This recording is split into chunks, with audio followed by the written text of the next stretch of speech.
Hello. Hello.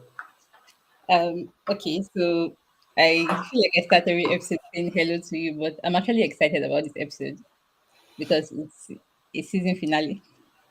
So drum rolls for us. We made it thus far. How many episodes? Then Wow. 10 weeks in a row. That's amazing. exactly, you're proud of us. Okay, so welcome guys to the 10th episode of Table Talk with Tequma, and as usual, it's a pleasure to have everyone here, including Mikoi. So, if you've been here for 10 weeks, or if you watched us for 10 weeks, I'm really glad you are here, and I also appreciate the feedbacks I get from people that watch it after. I'm glad we've been helpful for these past 10 weeks, and like we always say, you can always find our old episodes on YouTube, on our LinkedIn page, so you can go back, rewatch over and over again. I don't think our mouths are tired of repeating what we said. So, I think I should. Should I let Mikoi introduce himself? I probably should. Mikoi, please. For the 10th times in a row, as we're finally, I'm Mikoy Halleck, and I'm a Salesforce consultant working at Tequma with Violet. And I'm also very excited for today's episode and for the topic that Violet prepared for us. So can't wait for that. Okay. So over these 10 weeks, we've gone over a lot of topics, and I thought we should end this week with a very or in a very high note, and we always say users are our high notes. So before we go into that, please put in the chat box where you're watching us from, where you're listening to us from. If you're at work, we always want to know how far our faces have gone. So yeah.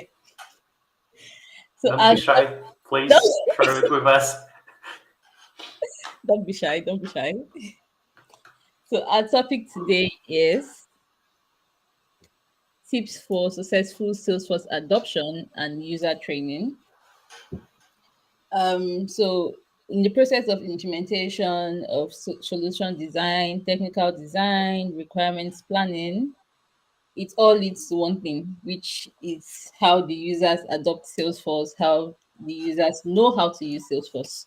So we are ending our finale on that note because we know users are important and the end users are our goal in the long run. So, Mikoai, when you hear Salesforce adoption and user training, what comes to your mind first? Do we want to start with the big guns or we'll take off slowly? I think you should give them one tip with the big gun, and then we can give them little by little. Okay, so starting with the big gun, in my opinion, simplicity is key. For the beginning, you need to make sure that every change that you made to the system or a customization is actually understandable to your client or to the end users. So now taking it onto smaller pieces.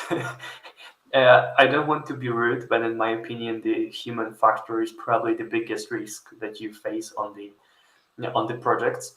And what is even more important, you need to make sure that all the changes you made are understood by your clients and that you have them with you, right? That you Yeah, are not fighting with your users to introduce some changes, but you're actually doing it for them to make sure that their life and day-to-day work is easier. So I would probably start with that. The communication with the end users or the clients, just to make sure that they are aware of all the changes that are upcoming. Of course, those necessary changes that they have to be aware of, right? Some yeah, customizations in the setup is not very useful for them as information, but for example, changes on the layout or their access to the applications that they use most often. I think this should be communicated very loudly to them. And then the next step is simplicity, right? Because if you put too many things on the screen, if yeah, you make processes too complex, then eventually I would imagine that the users will not be satisfied with what they receive. But this is my opinion. So Violet, what do you think about that? Okay, so before I say what I think, when you're trying to create a layout for a client or for end users, which do you think is more important? Do you think it's what the users want? Well, yeah, it's good to take opinions of from the end user. Do you think that it's easier to just give them what is simpler or what would help them more, or what they think would be better for them? The development has its own life cycle, right? So Yeah, firstly, you propose the layout based on your solutions, based on the workshops that you had with the client, and what you think would work the best for your end users. And yeah, then after some time, you receive the feedback that maybe this field is unused, or maybe this field should be at the top because it's mostly used by the users. So eventually, by the mutual efforts, right, you yeah. reach the you reach the perfect composure or or the layout. So Oh, yeah, okay. Well, so that makes sense. Okay.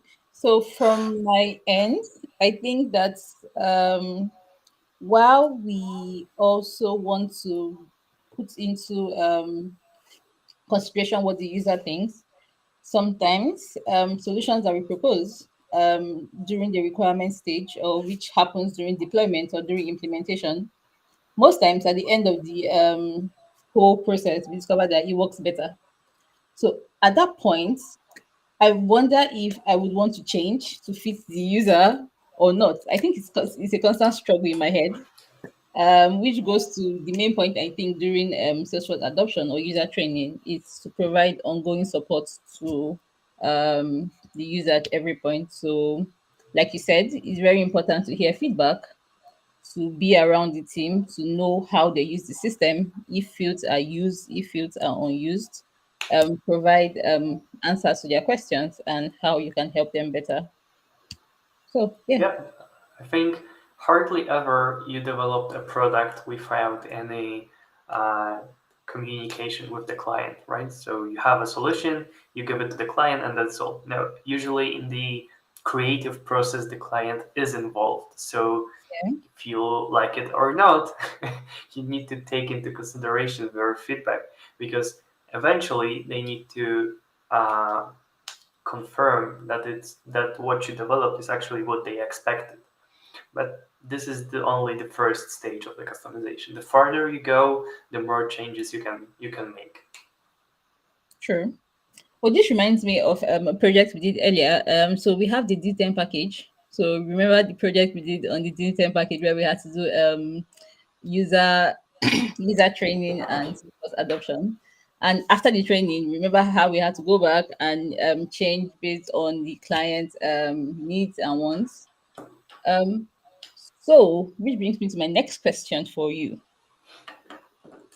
Do you think user training should be done before the final deployment or after the final deployment? Well, that is a very hard question because there Exactly. are I there saw are it. many factors to be taken into consideration while analyzing this decision, right? But Yeah. you have this phase of user acceptance testing when Yes. you face the client, you show him the configuration, and he's trying to follow the process after you, right? And also checks. So this is probably the first step of doing that. And it doesn't happen on the production org, it happens on the separate instance, usually. Yeah. Uh, so I guess this is the answer. Somehow I would say that you make a training before the final deployment, but I'm really not sure about this answer. I Actually I think saw there is yeah sorry. I saw a poll on the Salesforce community, and it was a 50-50. Like, it was a valid argument where people felt like, oh, it should happen after. And I was like, after reading some arguments, I was like, I'm not sure which part I'm on anymore. Well, I think that there is also one more risk because usually there is lots of end users and you're not able to train them one by one, right? Yeah. So here the very important thing is to prepare a very well described test cases and very well structured, which can be also transferred to the client as a part of the documentation. And they are also used as a manual for the new joiners or for the new end users. And this is the case actually that we make and used to make in our DTN package, right? Yeah. Because during 10 days, sometimes you don't have enough time to train every person in the company. But what you can do is to provide test cases that will serve as a manual and describe step by step how to finish the process. So yeah, but this was a hard question, probably the hardest one in our season one. Exactly. So please drop in the chat your opinions. I would like to know so I can go and win the poll because I'm not sure which group is winning on the Salesforce community, but please drop your opinions. I would like to hear about it. Okay. So which brings me to when training a user or when training users in the Salesforce platform, it's important to configure or would I say customize your training manual based on the roles of the user because you don't want to train a sales associate with a manager because they obviously do different things on the system.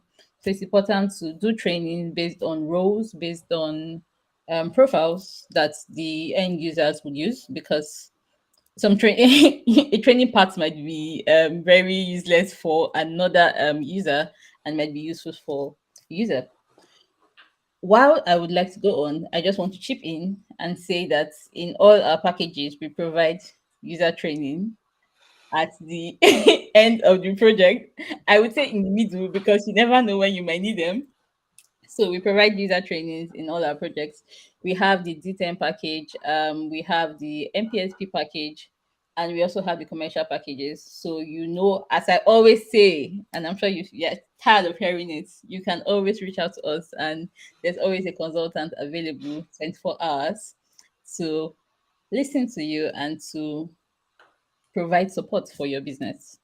So that saying, please go to our website and subscribe to one of our packages. And you can also find my previous voices or my previous talkovers on the YouTube channel. Okay. So from there, you know how to contact members of the Tequma team. And we always have a Salesforce professional. We also have newsletters that go out every Friday. Please scan the barcode. You can just scan with your phone. There's no plenty stress. Please scan the barcode and I you'll be will do taken that. to the newsletter. you should. You should have already. Please do. So please scan the barcode and get newsletters on how to use your Salesforce org on your own, like the name implies, DIY. So, Miko, please give us one tip before we end the season finale. I think we should end on a high note. So give us the last tip and then We need to make it even. One tip from me and one tip from you, okay? I agree. So for me, it will be communication. Communication with the client and just being transparent about all the changes and what you make. It's a long tip, but let's count it as one. My tip would be always be ready as a Salesforce professional to continuously want to improve on your deployment or on changes that you made. Okay. So that is my My tip. tip wasn't long. My tip is longer. I tend to want to overdo with Mikoi. So always be ready to continuously improve on your processes, on your training manuals, and make sure to check how users have adopted Salesforce when you implement it. Use different metrics that are provided by Salesforce. I remember to always check the number of logins by users and no, Violet, I should not have a brain freeze. Yes, check the number of accounts users create when they start using Salesforce. So those are my two main tips for today. I think I'm giving five, but I take it. So thank you guys for watching and thank you for being with us thus far. And hopefully see you in season two. Thank you, Thanks Mikowai. a lot. Thanks a lot for the Nice season having one. you. Bye, guys.